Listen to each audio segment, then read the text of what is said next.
Hello everyone, welcome to History and Culture. In the 10th year of Jianqing, Zhuge Liang led his army to the vast and desolate northern battlefield.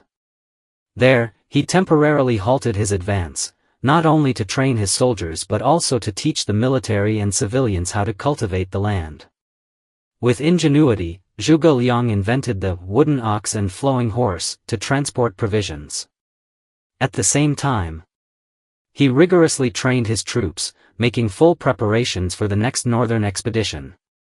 After 2 years of careful planning, Zhuge Liang personally led his forces from the Xie Valley route and established a stronghold at Wuzhang Plains, south of the Wei River.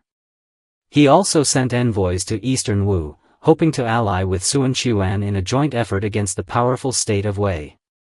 However, Emperor Qiao Rui of Wei had already anticipated Zhuge Liang's moves. He appointed the cunning and experienced Sima Yi as the chief defender. Sima Yi understood that although Zhuge Liang was highly intelligent, war ultimately depended on logistical support. Reviewing Zhuge Liang's previous northern expeditions, Sima Yi noted that each had ended in forced withdrawal due to supply shortages. Thus, he decided to adopt a defensive strategy, if he could hold out long enough. The Shu army would inevitably be forced to retreat. Zhuge Liang, fully aware of the critical role of supplies, organized large-scale farming near the Wei River to ensure his army's provisions.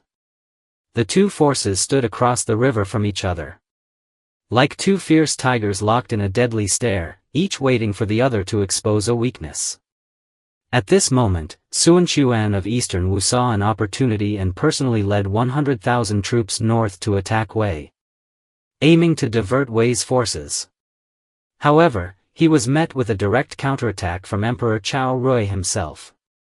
Not only did Sichuan fail in his attempt, but he also suffered a crushing defeat. This battle cost Zhuge Liang his most crucial strategic support, intensifying the pressure on him and making the situation even more dire. In an effort to break the stalemate quickly, Zhuge Liang decided to take the initiative and launch an attack. However, Sima Yi remained as unyielding as a turtle in its shell, refusing to engage no matter how much the Shu army provoked him. Even Emperor Qiao Rui sent envoys to press Sima Yi, urging him to fight a decisive battle with the Shu army. Yet, Sima Yi made no attempt to hide his thoughts.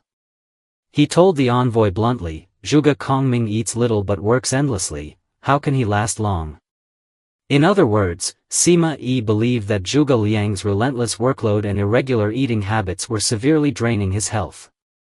He was convinced that as long as he held his ground, the Shu army would eventually collapse due to Zhuge Liang's deteriorating condition. Before long, Sima Yi's prediction came true. Zhuge Liang, overworked and exhausted, fell gravely ill in the camp.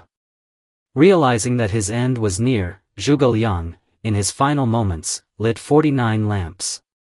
On the surface, it seemed like he was using a Taoist ritual to prolong his life. However, in reality, this act concealed two brilliant and deadly stratagems. The 7-star lantern ritual. At the twilight of his life, Zhuge Liang devised a mysterious scheme, crafting 7-star lanterns from bamboo. A total of 49, arranged before his bed in the formation of the Big Dipper. Each star had 7 lanterns. And he proclaimed that if these lights remained lit for 7 days, he would extend his life by 12 more years. Though such an act may seem absurd by modern standards, in those times, it was shrouded in mysticism, making many believe in its authenticity. In ancient Chinese belief, the Big Dipper, also known as the celestial pivot, was a crucial reference for astronomical observations and fate calculations. As stated in the I Ching, the Wei has the supreme ultimate, which gives birth to the two forces. The two forces generate the 4 images, and the 4 images give rise to the 8 trigrams. The 8 trigrams determine fortune and misfortune, which shape great endeavors.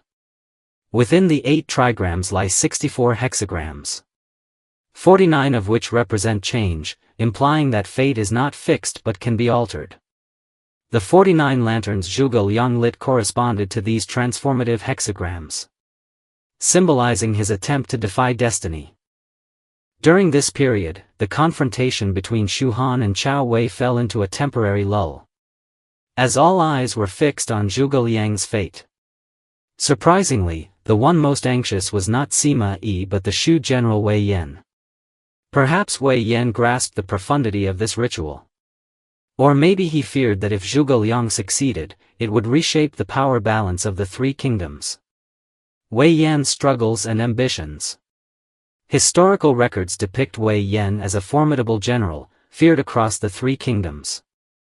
He had followed Liu Bei since the conquest of Yi province, achieving numerous military successes and earning great trust. However, Zhuge Liang harbored reservations about him.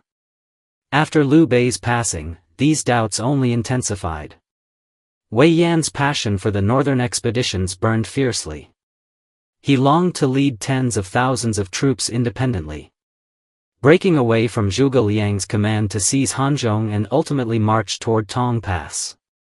However, Zhuge Liang ignored his proposals, even denying him the vanguard position, a decision that contributed to the disastrous loss of Jiting under Ma Su. Resentment festered within Wei Yan. He openly ridiculed Zhuge Liang's cautiousness, believing his talents were being wasted. His unyielding pride naturally aroused Zhuge Liang's suspicion. Zhuge Liang knew that a general like Wei Yan, if left unchecked, could become a grave threat. Wei Yan's frustration soon escalated to defiance. As Zhuge Liang fell critically ill, Wei Yan openly challenged his master's attempt to prolong his life. "I have heard that when a person dies, their light is extinguished. Now you use lanterns to extend your life, why?" This remark was nothing short of direct provocation. It also sealed Wei Yan's fate. Zhuge Liang, determined to remove him, devised a plan and ultimately had him executed by Ma Dai. The final deception, outwitting Sima Yi. If Zhuge Liang's lantern scheme was a strategic probe into Wei Yan's loyalty, then his deception against Sima Yi was a grander game of psychological warfare. As Zhuge Liang grew weaker, Sima Yi's forces stood watch, ready to strike. Once he perished, the Shu army would face immediate danger. Advancing recklessly was unwise, yet staying idle was not an option. If they retreated outright, Sima Yi would surely give chase. Caught in this dilemma, Zhuge Liang devised a ploy of deception.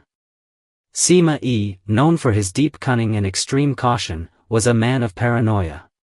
Zhuge Liang understood that to outwit such a mind, he needed to blend truth with falsehood. Thus, he boldly proclaimed that he was borrowing 12 years of life from the heavens, planting doubt in Sima Yi's mind and preventing him from making any rash moves. While Sima Yi hesitated, the Shu forces began a covert and orderly retreat. Shortly after the 7-star lanterns were lit, Zhuge Liang passed away.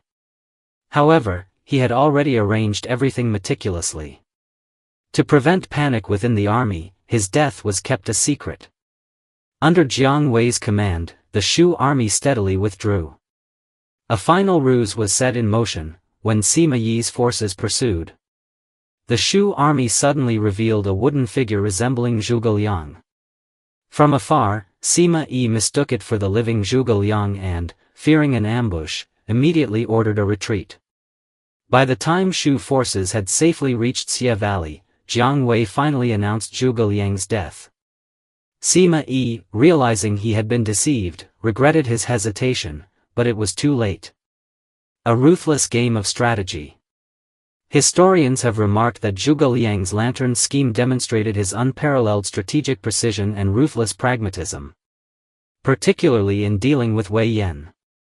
The latter never realized he had long been marked for elimination. Though Wei Yan remained loyal to Shu, he was ultimately forced into rebellion and executed under Zhuge Liang's orchestration. His fate became one of the many tragedies in the brutal arena of power struggles. Thus, this game of intelligence and scheming came to a conclusion, one filled with irony and regret. Zhuge Liang's final arrangements further solidified his legacy. proving that he was not just an outstanding military strategist but also a master of psychological warfare and political maneuvering. His wisdom and foresight ensured that he would be remembered as a legend for all eternity. This is the History and Culture channel. Liking and subscribing are the greatest help and support to us. Thank you everyone and see you in the next time.